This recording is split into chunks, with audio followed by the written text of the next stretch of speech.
Wandsworth Radio. Hello, and we are back on Wandsworth Radio for your Wandsworth Working Day. I hope you are all tuned in. Remember, if you want to get involved, I'm always checking the Twitter feed at Wandsworth Radio. Also, my Twitter is a Ms Becks _2. So excited really about this show. It's all really, as I said earlier, local talented people that live very, very close, if not in Wandsworth, and today's guest does live in Wandsworth, and also I want to just really for her to introduce herself as well. Hello, how are we doing this morning? Hi, good morning, Becks. So how can you introduce yourself for the listeners as well, and where you are located in Wandsworth? From Southfields, where I have been living for 17 years, so I do know Wandsworth very well. Fantastic. You are, and your name is? I'm Ivy Ngel, and I was born and raised in Johor Bahru, Malaysia. I came to this country 20 years ago. Lovely, fantastic. We don't have a live feed, but Ivy said she was slightly a bit nervous, but you are coming across very well. So you can relax, really. She's got an amazing smile, and I'm just really excited to have her. I can't believe you are so local, and I've just found you, literally. You also are not only a author, you are also a musician. I was a professional musician as well, and now I do teach piano and guitar to adults and children. Fantastic. Okay, so a little bit about background from you. How did you start your writing journey? How did it all come about for you? I started when I was really young. When I was growing up in Malaysia, I started when I was around 8, and my mother was a school teacher, and I remember reading all the books that she used to bring home from the school where she was teaching. And I've also read all the books that were already in the house. I remember really enjoying and having the urge to put a story down. It was something that I could not resist. So you say that you was from the age of, did you say 8? Wow, that's still quite a young age, because I think also it's really nice to have young writers, and I guess just to nurture that. And you said your parent was a teacher, so yes. That must have been very helpful then, I would imagine. Moving on, so your new novel is called Heart of Glass. It's a literary thriller. It's in the crime noir genre. Okay. And it's set in the 1980s in Chicago and Macau. Wow. Well, the 1980s for me is my birth year. I'm showing my age a little bit. So that would just be... I grew up in the 80s, so grew up in 80s. I love that era, and I think it was the last of the stylish periods of culture. Right. And I can completely agree with that as well. I mean, a lot of I have older sisters and a brother too, and they always say, "No, you're not really an 80s baby. You're just born there, so you don't really appreciate and experience like the things that happen." But I can very vividly remember things, just symbolic things that happened. Very exciting time, in music, in style. Slight brief extract from this. Yes. So, Heart of Glass is adventures of an immigrant in Chicago.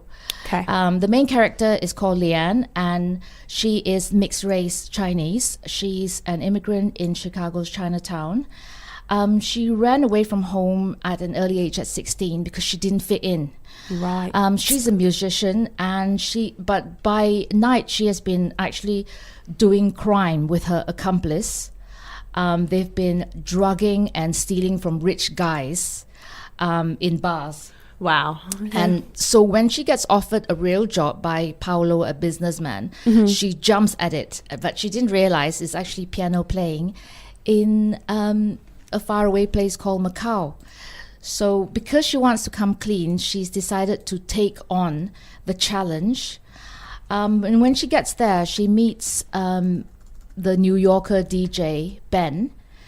And he's convinced her that she's being ripped off by this Paolo, and she's being exploited because she's not from there.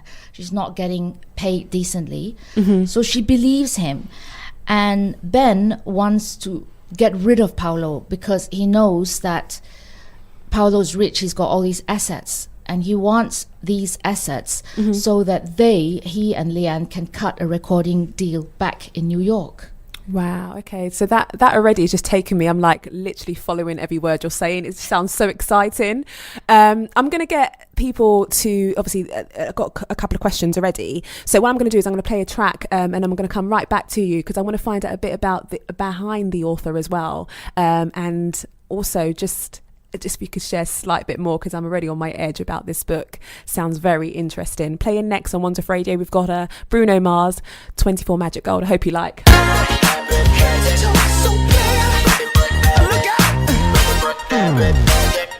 Bruno Mars there, 24 Magic, playing on Wandsworth Radio for your Wandsworth Working Day. I am back, myself, Ms Becks, with the lovely Ivy here to my left. We are talking a bit about her latest novel, Heart of Glass, is that right? Lovely. And she was just given a nice little extract, and I was trying to rein it back because it was so thrilling and I didn't want to give too much away, but of course she has not done a spoiler because there's so much more to the story itself. But we were just talking about how it's quite diverse as well, and the culture that it represents in the book, which is really important to me and also lovely to see in literacy and writing. Can you tell me, was that a focus that you wanted to see? Because we were talking about not a lot of people actually having this style of book out there in the market now. Yes, I think this, I have actually looked every day just in case there was exactly the same book out there. Mm-hmm. But I can safely say there is nothing like this in the market or in the internet. It's a totally unique story. All the characters are actually immigrants at some time or other, living in their second or third culture. Right. So, and that's great. Did you want was that something that you wanted to portray? Did you to portray and to reflect on the sign of our times? And I'm interested in it myself, but I also want to promote culture and diversity in English fiction, because I am not only not English, I'm writing in my second language, and I am writing about people who are underrepresented in fiction. Fantastic. It's always great to see. I mean, actually, I'm going to have an author on very shortly who is kind of doing exactly the same thing, trying to represent a certain type of character and look in the stories. And it's actually a children's book, but it's nice to kind of have that in the market. And we were saying that you recently launched, is it like a crowdfunding, or what was it exactly? So this book is actually being crowdfunded with Unbound, which is an imprint of Penguin Random House. Okay. So that's the publisher I'm working with. Okay. It actually provides a platform for readers and writers. Right, lovely. That's lovely. The details of that, if you don't have it to hand now, we can share a little bit later, because it would be nice to kind of see where everyone can kind of log on. Also, what would be really nice is just to kind of take it back a little bit from yourself. You said that you started playing music from quite a young age at 5, which is amazing. You also started writing a bit. Take me back. Than that. Yeah, so I started piano lessons at 5, but I absolutely loved it, and nobody made me practice. From the moment I started learning music, I felt that it was totally natural, and I later realized I'm playing by ear and I have perfect pitch, but I did not realize this until I was almost an adult. Wow. So it took that long to kind of, from that transition, really. Yes. Wow. So I grew up with a lot of gospel music because I was very used to going to church and learning all kinds of music by ear, figuring out all the harmonies, key changes, all of bass lines, all of that. Okay. You came over here and you've been living here for over, as you said, 20 years. Yes. So I would imagine, did you study writing? Yes, so I went to uni here as well, and I did a couple of degrees. My last degree was a master's in writing and MA, which I did at Middlesex University. Great. Yes, because I really wanted to take my writing to a professional level. To name a few, but there have been a couple of awards you've won for your writing ability. What's your favourite in terms of fiction and non-fiction? Do you have a favourite? I definitely tend to favour slightly dark tales. Okay. And tales of human struggle. What would you kind of like to go on to next? My next book, which I've just begun 2 months ago, Okay. it's set in South London. And Oh, Malaysia. I love it. Love it, Love yeah. it already. Okay. And it's about a banker. He's like really loud, vulgar character. He's got a job in Singapore and he's loaded. He's got a yacht. But one day there's a storm and there's a shipwreck. So he's found on the beach, and he's lost everything. He's also lost his memory. Yep. So, but when he comes to, he's now got to live the life of the man they think he is, when he's actually someone else. Oh, okay. See, this is, do you know what? I think I could literally listen to you just read a story to me. Like, honestly, I'm ready. Like, when you were reading the extract from your first novel that's out now, I was kind of like taken aback from it. Now you're listening, and we're listening to this novel that's possibly in the making, happening very soon. I'm already kind of looking, feeling like I'm involved in this story. Yeah. It's just, it's great. So we're going to talk a little bit more about the latest one right after the headlines. So come right back and join us on Wandsworth Radio for your Wandsworth. Lastly, because there is so much that I wanted to discuss, but obviously it was such a short time.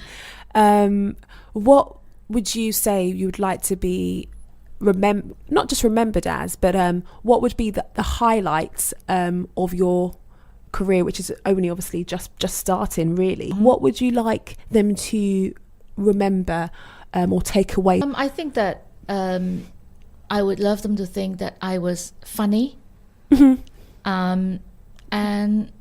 have a unique style. Okay, And that reflects the people of my generation, especially. Yes, somebody who is from the third culture. Okay, but also it kind of, one of the things that I always try to run through the themes of my shows is just reaching out to the younger generation as well, and people that can kind of relate to. And I feel like you're doing a tremendous job doing that at the moment with your writing, your abilities.